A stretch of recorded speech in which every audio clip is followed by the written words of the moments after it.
Well, hey, good evening, Facebook. Chief Meteorologist Chase Menendez here. Just been keeping tabs on these thunderstorms as they kind of formed into a line. They're now tracking off to the east and starting to move outside of our viewing area, but there are a couple of eastern basin locations that are already seeing some pretty strong thunderstorms, as well as a little bit of hail out there. And namely, Big Spring is getting ready to see a lot of rain. So let me turn it over here and let's see what we got on the satellite and radar.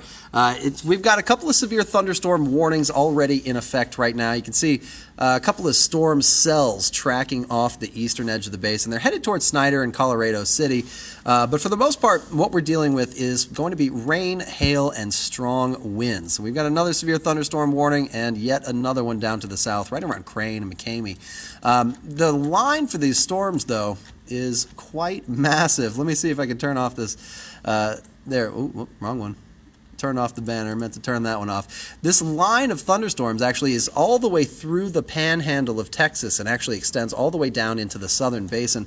I counted about 500 miles earlier in the day. It looks like about 400 miles now. So crazy long line of storms extending all the way through our viewing area and, of course, in the panhandle of Texas. Now, we do have a chance at some hail later on this evening, especially for the eastern edge of the basin, but these storms are moving so quickly, I expect most of that to actually be out of the way by the time we get to maybe 7 or 8 p.m. Now, hail is going to be a big concern of ours, but off to the north, in the panhandle of Texas, we've actually got a good number of tornado warnings. So if you have family and friends near Plainview or Paducah, Childress, give them a call. Let them know that these thunderstorms are producing tornadoes and many, many tornadoes. And all of this line is going to be tracking to the east. So Shamrock, Memphis, Childress, likely to see some of that activity before the end of the evening. But for us, a little bit closer to home, we've got some pretty significant weather effects of our own. Let's go ahead and zoom in around Big Spring right now. We do have a pretty sizable hail core actually going on now. Underneath the radar, you can kind of see that hail popping up there for southeastern Big Spring.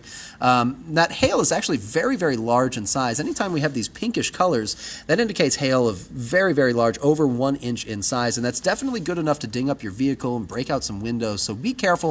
If you're in Forest and it looks like that storm is headed your way, for the most part, it's already passed through the center of Big Spring, but we've still got a lot of rain moving around Big Spring as well. Some of that rain actually likely to be, say, 4 inches per hour, 5.63 inches per hour. So very, very strong, significant rainfall. So again, I do expect some flooding effects as well as that hail to cause some damage to roofing and things like that.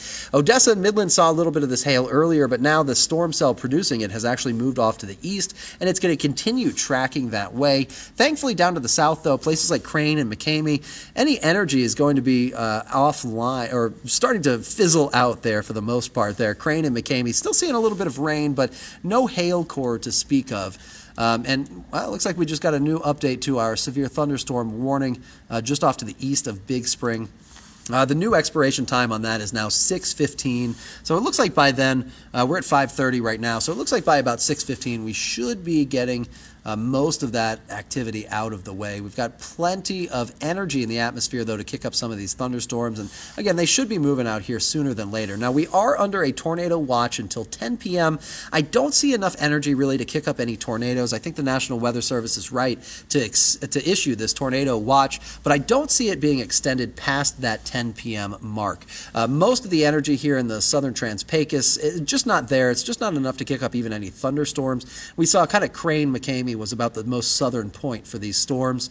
And as they continue to track to the east, they'll build up a little bit. So Big Lake, we may see some hail there before too long, but I think Abilene, San Angelo are going to be a little bit more in the path of that tornado watch. Now, watch also means no tornadoes currently. It just means look out, watch out. We could see some tornadoes.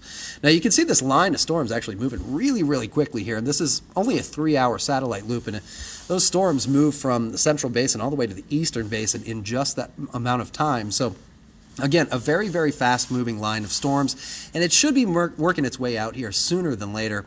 The model shows a little bit of intensification here for the next hour or two, But by the time we get to 7 p.m., notice most of that energy is going to be off to the east outside of our area.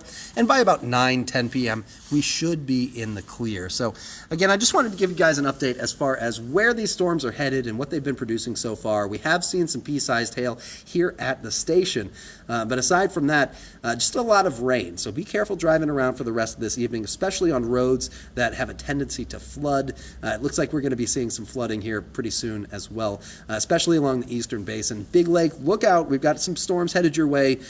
Big Spring, looks like the worst is behind us, but there is still a lot of rain out there. So catch us tonight at 10 p.m. We'll be doing a recap as well as forecasting for tomorrow. I've got Bridget Sarpong here with me right now doing a little team coverage. So look for that this evening at 10 p.m. on Big 2 News. And check out our Facebook page. Make sure to download our app so you can track these storms yourself. That live radar on our app is really, really useful. So I'm going to go ahead and sign off now. Until next time, Facebook, make sure y'all stay safe.